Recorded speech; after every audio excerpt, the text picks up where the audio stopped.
I wanted to bring to the attention of this audience a question that was written in about your book, Mars, Venus on a Date, which, by the way, John, I recommend to my coaching clients.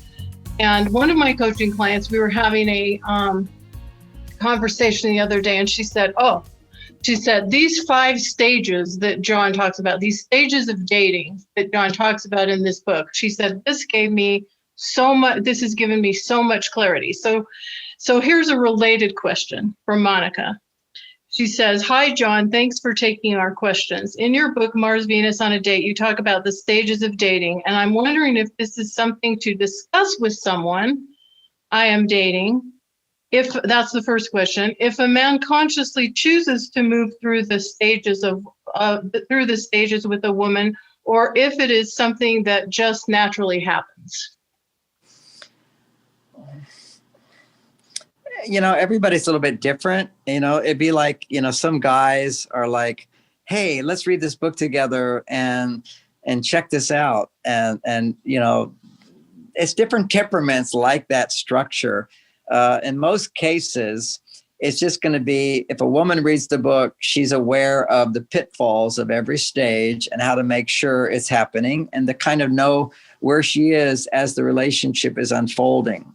I think that the more heartfelt we are, the more mature we are, and you can move through those stages very, very quickly because you already have a sense of who you are. For me, I'll give an example.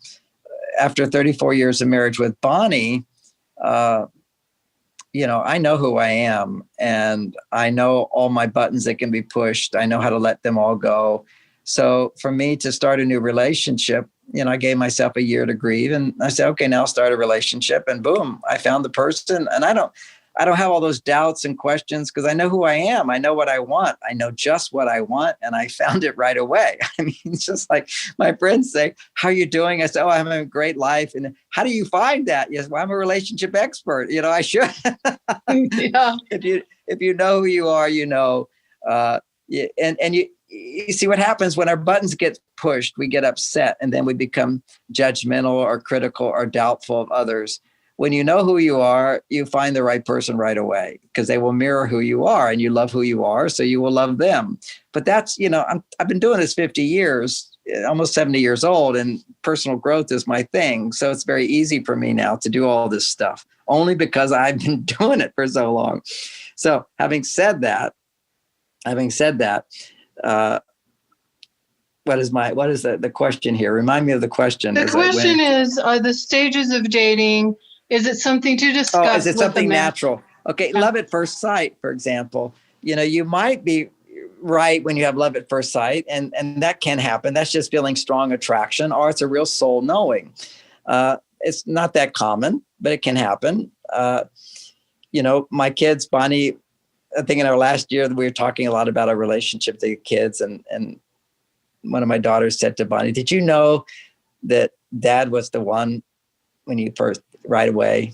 And Bonnie said, the first time I saw him, I know he was the one.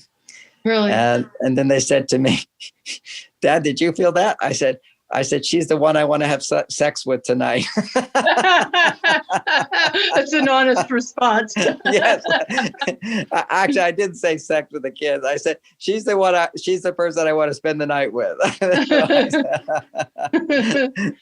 So that's what I knew. But ironically, even though we had such a beautiful connection right away, we ended up breaking up. And it wasn't until I got married to somebody else, learned a lot of lessons, made a lot of mistakes, did some healing, and then came back knowing she was the one.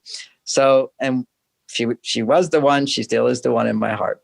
So there's this thing we have to recognize that I can share from my own experiences. You could be with your soulmate and not know you're with your soulmate because you're not ready for them. You haven't grown enough to recognize the one. You don't love yourself enough to actually stay with somebody who truly loves you, who's right for you.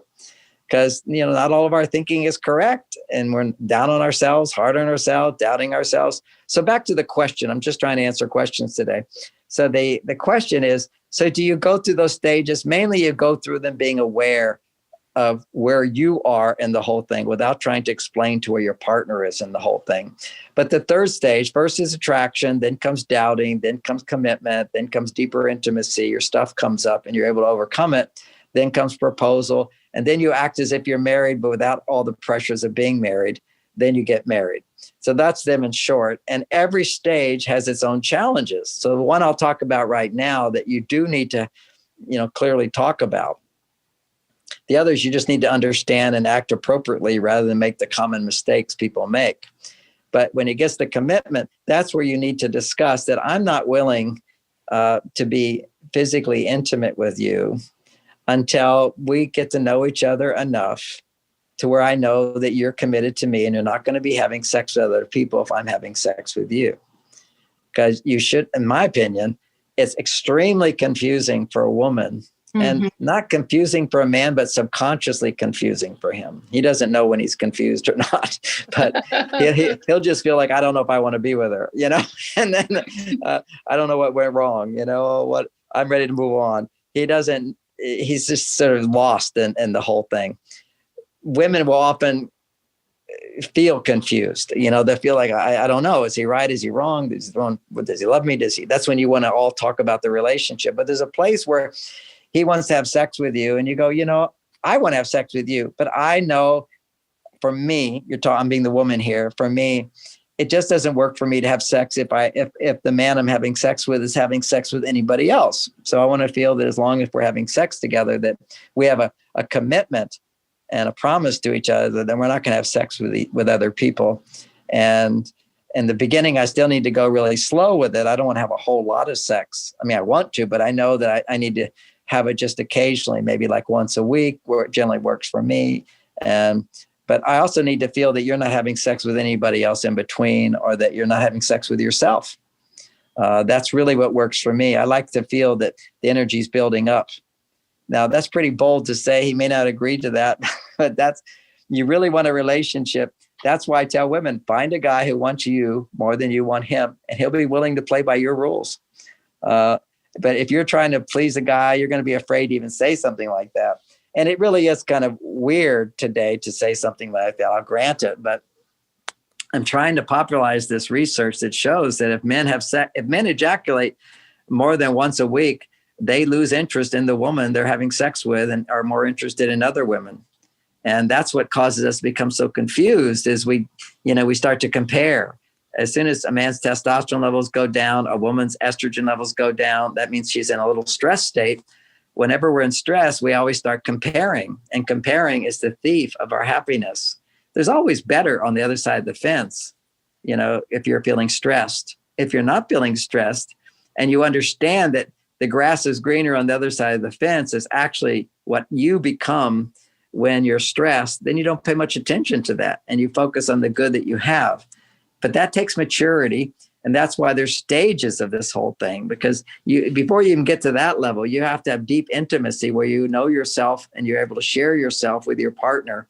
So that's where your stage 4 is, where your partner triggers you and you have all these judgments or disapproval or arguments that come up, and you're able to dissipate them very quickly by taking responsibility for going deeper and recognizing how you contribute to problems rather than them being the problem. You are responsible for how you feel. And that's the deep intimacy that you start to experience. You overcome that. Now you wake up one morning and you go, he's the one for me. Because you've connected with your soul through the relationship.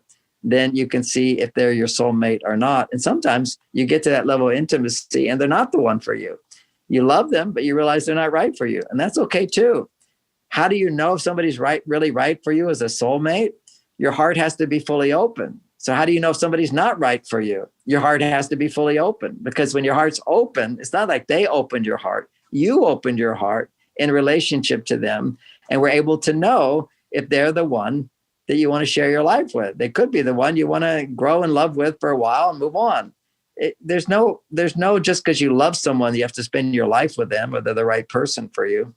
But if you open your heart, then you know. Knowing is something that comes to us when our heart is open. And it's just no reasons even.